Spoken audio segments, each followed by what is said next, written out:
আসসালামু আলাইকুম, সবাই কেমন আছেন? আজকে আপনাদেরকে তৈরি করে দেখাবো ঝটপট ঘরোয়া উপকরণ দিয়ে কিভাবে মজাদার একটা পাস্তা তৈরি করা যায়। এই তো প্রথমেই আমি পাস্তা সেদ্ধ করে নেব। পাস্তা সেদ্ধ করার জন্য আমি পানিতে সামান্য পরিমাণ তেল দিয়েছি আর লবণ দিয়ে পাস্তাটা সেদ্ধ করে নিয়েছি। এবার একটি প্যান বসিয়ে দিলাম। প্যানের মধ্যে সামান্য পরিমাণ তেল দিয়েছি, একটি পেঁয়াজ কুচি করে দিয়েছি, দিয়ে দিয়েছি রসুন বাটা আর জিরা বাটা একদম সামান্য পরিমাণে। এবার মশলাগুলোকে একটু ভেজে দিয়ে দিচ্ছি স্বাদমতো লবণ, হলুদের গুঁড়া সামান্য, সামান্য মরিচের গুঁড়া। এবার মশলাগুলোকে ভেজে নিয়েছি, ভেজে একটি ডিম দিয়ে দিলাম। এরপর ডিমটাকে ভেজে নিব। দিয়ে কিছু কাঁচামরিচ কুচি। ডিমটা ভেজে নিচ্ছি। এখন দিয়ে দিব রান্না করার গরুর মাংস। গরুর মাংসটা দিয়ে এবার একটু ভেজে নেব।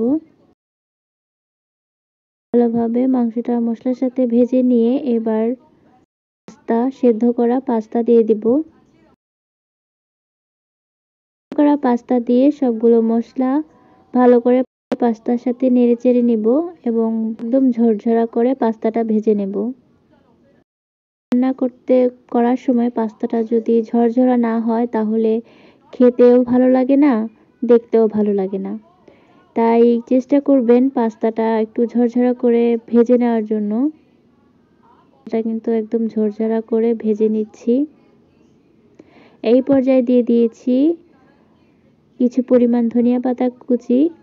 এতে করে পাস্তার মধ্যে একটা আলাদা ফ্লেভার অ্যাড হবে, খেতেও ভালো লাগবে। এই তো নেড়ে চেড়ে পাস্তা রেডি করে নিচ্ছি। বিকেলের নাস্তায় বলেন বা সকালে হালকা নাস্তাতেও আমরা কিন্তু পাস্তা রান্না করে খেতে পারি।